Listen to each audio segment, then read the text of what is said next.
की features of cabinet system in India. तो जो कैबिनेट सिस्टम काम कर रहा है उसके फीचर्स क्या है? पहले तो जो प्राइम मिनिस्टर है वो ही डिटरमिन करता है कि काउंसिल ऑफ मिनिस्टर्स की कॉम्पोजिशन क्या है और कैबिनेट की भी, क्योंकि सारे मिनिस्टर्स ही प्राइम मिनिस्टर तय करते हैं, वही रिकमेंड करते हैं प्रेसिडेंट को कि इसे मिनिस्टर रखना है या दूसरे बंदे को रखना है। तो कैबिनेट के मिनिस्टर भी प्राइम मिनिस्टर ही रख रहा है। पहला तो ये है। दूसरा, जो अपॉइंटमेंट होती है वो रूलिंग पार्टी से होती है या रूलिंग कोलिशन से होती है। तो नरेंद्र मोदी जी की जो कैबिनेट है उसमें रूलिंग पार्टी यानी कि बीजेपी के मेंबर्स हैं या एनडीए अलायंस के मेंबर्स हैं। फिर मिनिस्टीरियल रिस्पॉन्सिबिलिटी का कॉन्सेप्ट ये जरूरी है आपके लिए समझना कि रिस्पॉन्सिबिलिटी होती है मिनिस्टर्स की एक्शंस के लिए। तो जो ब्यूरोक्रेट्स होते हैं उन पे कोई एक्शन नहीं हो सकता या उनकी कोई रिस्पॉन्सिबिलिटी नहीं होती, क्योंकि वो मंत्री जी के इशारे पे काम करते हैं। इसमें इंडिविजुअल रिस्पॉन्सिबिलिटी आ जाती है और एक कलेक्टिव रिस्पॉन्सिबिलिटी। पहला, all cabinet ministers accept the principle of collective responsibility. तो मिनिस्टीरियल रिस्पॉन्सिबिलिटी में पहला पॉइंट है कलेक्टिव रिस्पॉन्सिबिलिटी का, कि जो भी कैबिनेट फैसला लेती है चाहे वो हेल्थ सेक्टर के बारे में है, उसके लिए सारे कैबिनेट के मेंबर्स जो होते हैं रिस्पॉन्सिबिलिटी एक्सेप्ट करते हैं। कुछ भी हेल्थ सेक्टर में अगर होगा तो एजुकेशन मिनिस्टर है चाहे डिफेंस मिनिस्टर है वो रिस्पॉन्सिबल होगा, और ऐसा वो एक्सेप्ट करते हैं। क्यों? क्योंकि वो कलेक्टिवली रिस्पॉन्सिबल होते हैं लोकसभा को।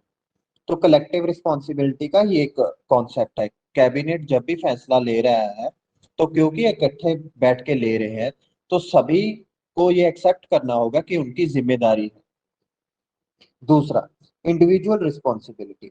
जो कैबिनेट मिनिस्टर होते हैं वो फुल पॉलिटिकल रिस्पॉन्सिबिलिटी लेते हैं, कोई भी एक्ट अगर उनके ऑफिशियल्स कर रहे हैं, जो भी वो काम कर रहे हैं अपने डिपार्टमेंट से या अपनी मिनिस्ट्रीज में। तो ऐसा क्यों है? क्योंकि कैबिनेट मिनिस्टर के फैसले ही वो इम्प्लीमेंट कर रहे हैं, तो ब्यूरोक्रेसी तो इम्प्लीमेंटिंग बॉडी है तो उनकी जिम्मेदारी नहीं बनती है। ये दोनों मिनिस्टीरियल रिस्पॉन्सिबिलिटी के ही डायमेंशन है। और हमें ये भी समझना है कि जो कैबिनेट है उसने जो भी फंक्शन कॉन्स्टिट्यूशन ने काउंसिल ऑफ मिनिस्टर को दिए हैं वो अपने पास ले लिए हैं। जबकि ऐसा कॉन्स्टिट्यूशन में लिखा नहीं हुआ कि कैबिनेट की ये पावर्स होगी या कैबिनेट की वो पावर्स होगी। पर जो भी काउंसिल ऑफ मिनिस्टर की पावर्स है वो कैबिनेट के पास है। जो भी डिसीजन लेते हैं वो कैबिनेट ले रहा है, काउंसिल ऑफ मिनिस्टर्स तो इकट्ठे बैठ के मीटिंग करते ही नहीं।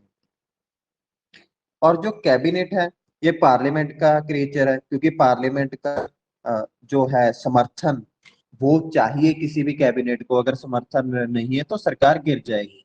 लेकिन ये क्रिएचर ऐसा है जो अपने क्रिएटर को ही लीड कर रहा है। पार्लियामेंट कैबिनेट की मुट्ठी में है। ऐसा क्यों कहा जाता है? क्योंकि जो भी कैबिनेट होती है उसके पास बहुमत होती है। पार्लियामेंट में बहुमत है, और जो सीनियर लीडर्स होते हैं किसी भी पॉलिटिकल पार्टी में वो कैबिनेट में हिस्सा ले लेते हैं। तो कैबिनेट मंत्री जो हैं वो रिस्पेक्टेड हैं, और पार्लियामेंट जो है उनकी अकाउंटेबिलिटी को इंश्योर इफेक्टिवली नहीं कर सकता। पार्लियामेंट उल्टा कैबिनेट के अंडर काम कर रहा है। अगर प्रैक्टिकली देखें, कैबिनेट कोई भी बिल पास करवाना चाहता है, कैबिनेट अप्रूवल देता है, पार्लियामेंट में वोटिंग होती है, क्योंकि मेजोरिटी होती है रूलिंग पार्टी की, वो पास हो जाता है। तो कैबिनेट की ही चल रही है। कैबिनेट चीफ गवर्निंग अथॉरिटी है देश में।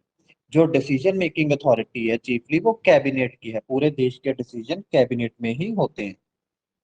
ये प्रेसिडेंट को एडवाइस देता है एक्सरसाइज ऑफ फंक्शंस पे।